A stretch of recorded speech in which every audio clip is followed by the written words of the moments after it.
Hi, this is following on from my first homeopathy at home video where I showed how you can start using homeopathy with a remedy kit at home.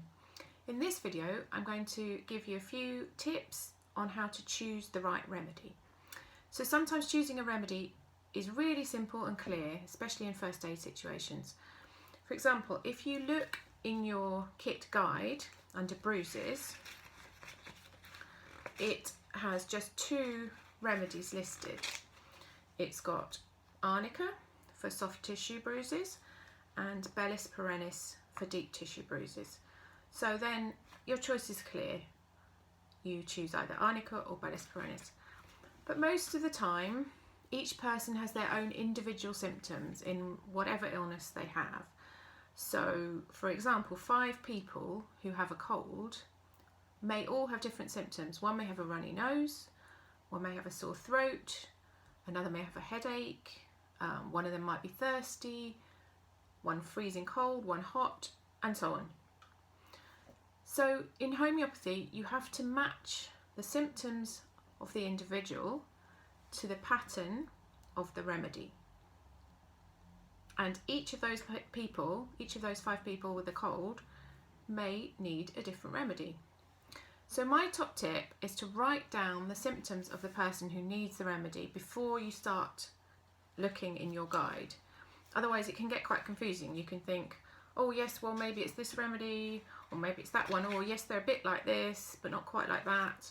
So write the symptoms down first, and the things to look for are physical symptoms, so the runny nose or the sore throat, kind of general symptoms like whether they're feeling hot or cold, thirsty or not thirsty, but also what they feel like doing, how they're behaving. Do they want to be left alone? Do they want company? Are they restless, complaining, irritable, and so on. So I'll give you an example of how it works. So let's say we've got someone we want to help, and let's say it's a child. They've got a cold. So the symptoms we're going to write down are, they've got a very runny nose with lots of discharge. They feel a bit pathetic and tearful, and they want their mummy with them, so they want company. They feel chilly, so they might want to be wrapped up in a duvet, and although their mummy's telling them they need to drink lots of fluids, they really don't want to, they're not thirsty. Okay, so you go to your guide and you go to the colds section here, and there are a few different remedies listed. So you're thinking, okay, which one do I need? So you look at them, and the first one says for early stages of a cold, and it says aconite. But in this case, we're past the early stages, so that's not going to apply. We're not going to give that remedy. The next one says for thin, watery, burning discharges from the nose, arsenicum. So you think, well, not sure they're burning discharges, but maybe, let's have a look. So then you go to the other part of the guide and look at arsenicum, the remedy.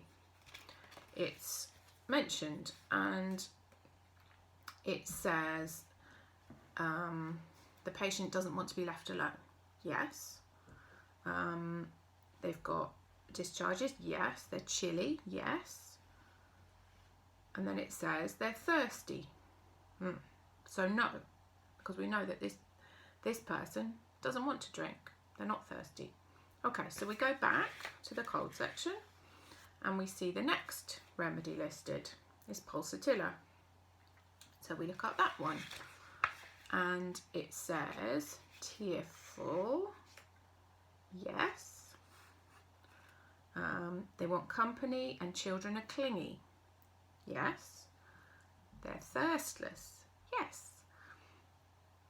And they've got lots of discharge. Yes. So we're going to go with the remedy pulsatilla because it fits all the symptoms that we initially saw in the person and that we wrote down. So I hope that gives you some helpful tips on how to choose the right remedy and helps give you some confidence to start using homeopathy at home for you and your family. Thanks for watching.